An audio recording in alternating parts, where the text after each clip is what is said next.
We've had quite a few newcomers to the Patreon in the last couple of days, so thank you very much for your support to Tom Farmery, James Shone. Let me know if I'm saying it wrong, and I will thank you again saying your name correctly. And Liam Ashmore, thank you very much for your support, folks. If you too would like to get involved, you can back the Patreon at patreon.com/Lollujo. I couldn't remember the address of my own Patreon there. Oh, by the way, our league form, proper weird.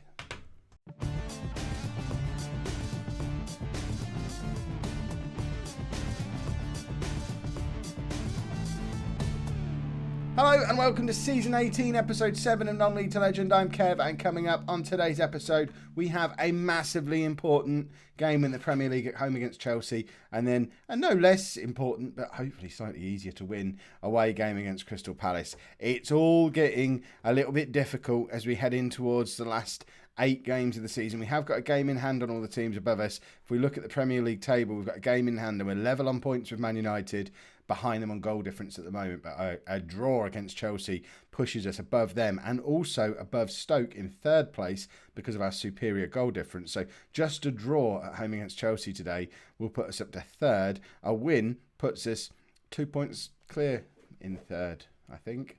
If I can do maths, can Kev do maths? I think Kev can do maths. So we're in with a very good chance of Champions League qualification, but we do have a difficult run in. We've got Chelsea at home, Man City away. We've got to play Stoke as well, who are another rival. Plus, I don't know if I can find it in my heart to relegate Ipswich, although chances are they'll be down before we play them. It's been a sorry season for Ipswich. I don't know if how many managers have Ipswich got through this season. So Josh Vela wasn't there very long. Kasper Kusk, whoever he is, has taken over. Kasper Kusk is a 42-year-old Dane who in real life is playing for Copenhagen at the moment. And he's a former Chesterfield, Peterborough, Blackburn and Copenhagen manager. And he left them to come and manage Ipswich in the Premier League. That's an unusual career path to find his way to a Premier League club that way. I never had it that easy. Good, although I suppose that's similar to when I got the job at Tor. He's definitely getting relegated and probably sacked. So it's not that good an opportunity for him. But as I said in the intro, our form has been weird. We beat Leicester 7-2, but then lost 5-2 to Liverpool, but then beat Norwich 5-2. And then, beating Sunderland 5-0 isn't that weird. They're not very good. But Norwich are a team challenging us for a European spot. Liverpool have been a lower mid-table team for most of the season. Leicester are like near the bottom somewhere, were they? Yeah, so down there somewhere, and we absolutely thumped them. But it's just all been very odd. Very odd indeed. I don't know which one of our teams is going to turn up to play Chelsea today.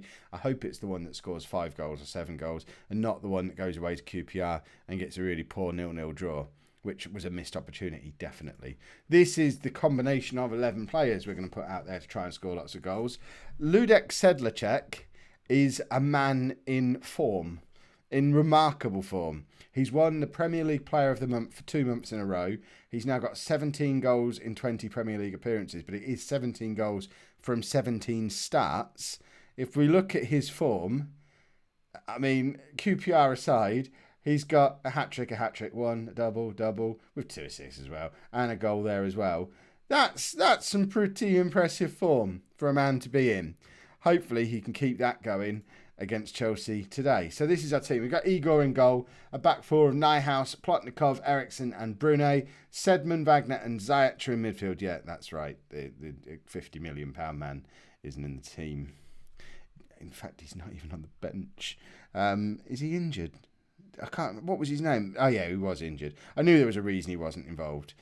He's injured. And then we've got Sandy Patterson in behind, Cotton Eye Joe. It'll change as soon as he gets a hat-trick. We know the rules from yesterday.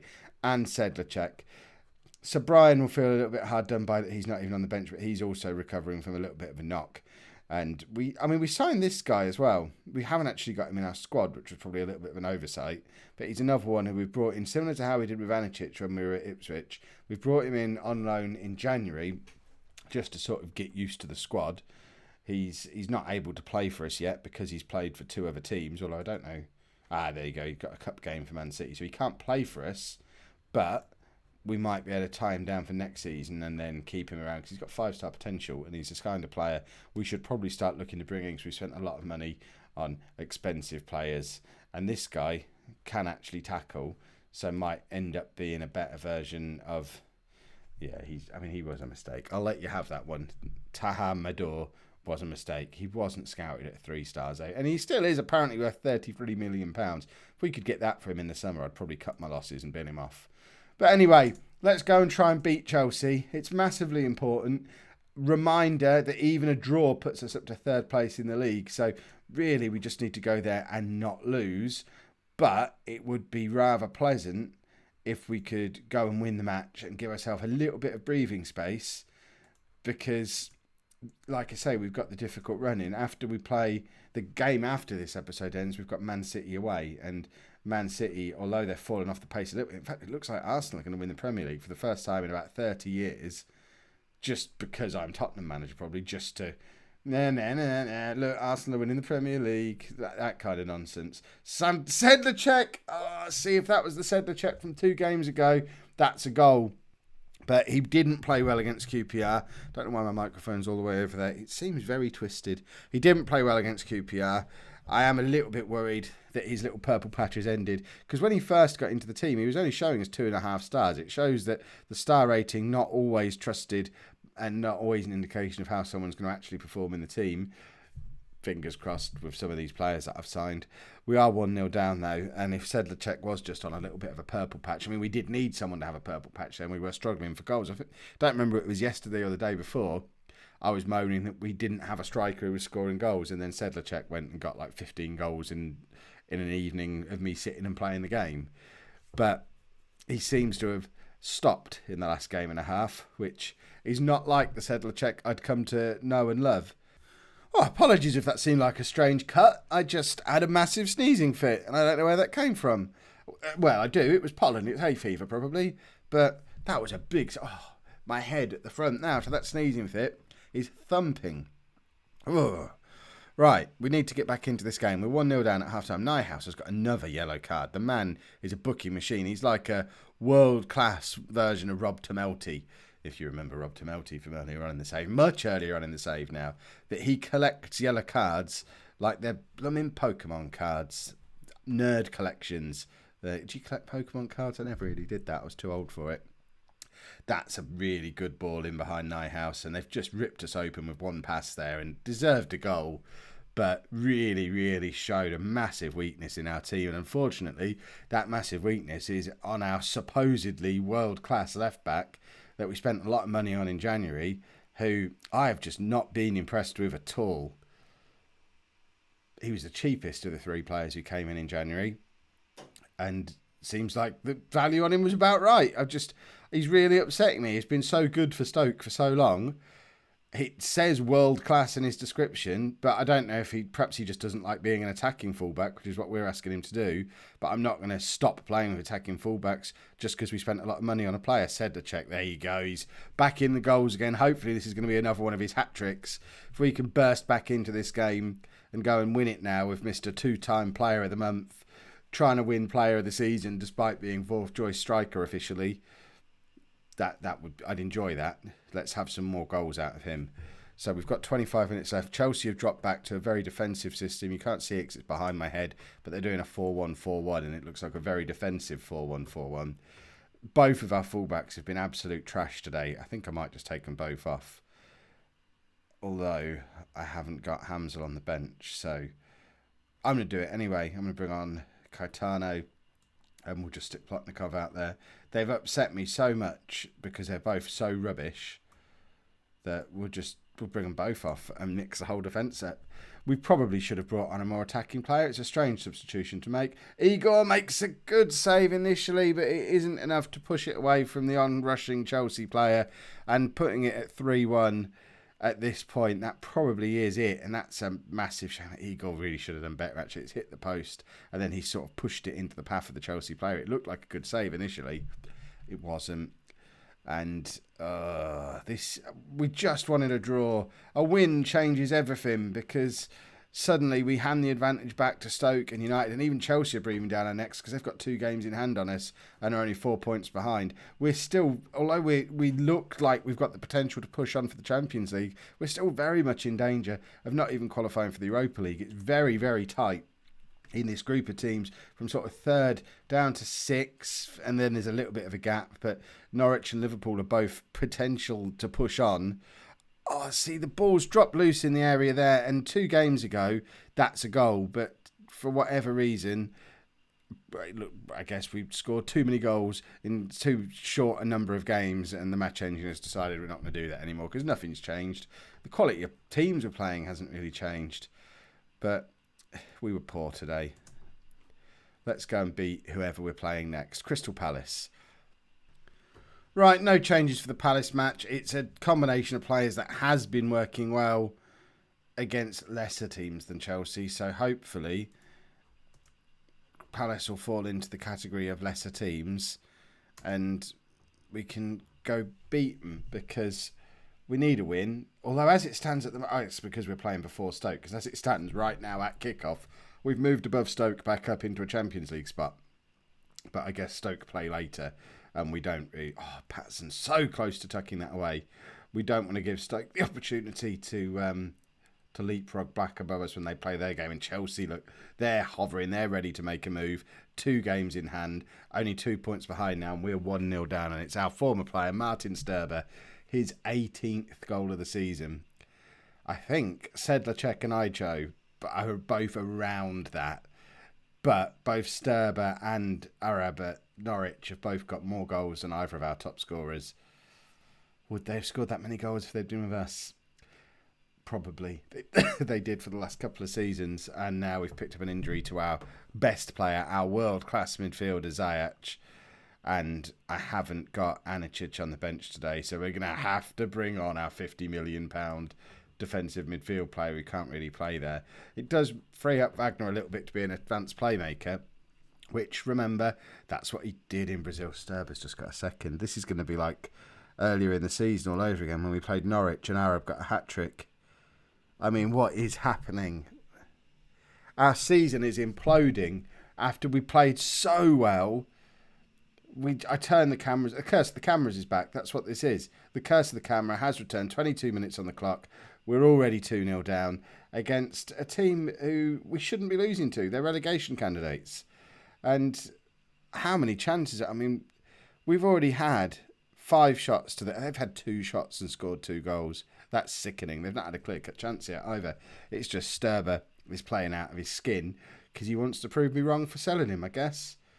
But what we've got to do, and what I mustn't lose sight of, with 6 games to go after this one, is our pre-season target was Europa League, not Champions League. I know we've spent... Have we got another injury? Ijo's injured now. Nole, on you come. What was I saying? Yeah, I know we've spent an enormous amount of money and probably had a bit of a gamble financially on getting into the Champions League. But club expectation-wise, Europa League's not a disaster. They wouldn't have given me the money to spend if they couldn't afford for me to spend it. That's always been my theory. I'm not responsible for the club's finances. That's the board's job. I'll spend whatever money they give me to spend in my budgets. And if they decide that the money they've given me is worth a certain league position and they get their calculations wrong, that's their problem. I can go manage someone else. It's harder for them to go and buy someone else. Sedlacek's been rubbish. We'll bring Vendrick on for him. Swap those 2 around. We're not going to get back into this game. There's only 20 minutes to go. We're showing nothing at all going forward. And it's Palace on the attack again. And I could have made 10 substitutions there easily. No one in our team is playing well. I don't know what's got into them. We've got to play Man City next, and we haven't won a match for 4 games now. After being in the sort of form where we scored 5 or more goals 3 times in 4 games against good opposition. It just doesn't... This season is so bizarre. It's so up and down. And now my cough's back, which I assume is hay fever related because I haven't had a cough until I've sat out here this evening and started my sneezing fit. Vendrick's in. Can he score? He finds Nole. We've got a goal back with 15 minutes left to go. Nole with his 12th goal of the season. Can Nole and Vendrick come good? Nole had such a great start to the season and it's been rubbish since, but finally has another goal. Vendrick was my big high hope for the summer.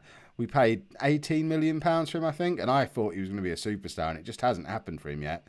But now's his opportunity to go and grab a couple of goals and show us he will be a superstar. Sandy Patterson gets an equaliser with 12 minutes still on the clock. Ridiculously, that puts us back up to third place in the league. Man United must have already played or not be doing anything at all in their game, doing us a little bit of a favour.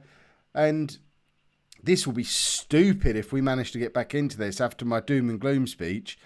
But all of a sudden, it's all Tottenham. Look at those match stats. And we've got to be in with a chance. Nyhouse, what can he conjure up? To Sedman, to Wagner, Patterson, Nole. If we just want a penalty. No, we've got an offside instead. Everything stopped as we're attacking. I assumed it's penalty time.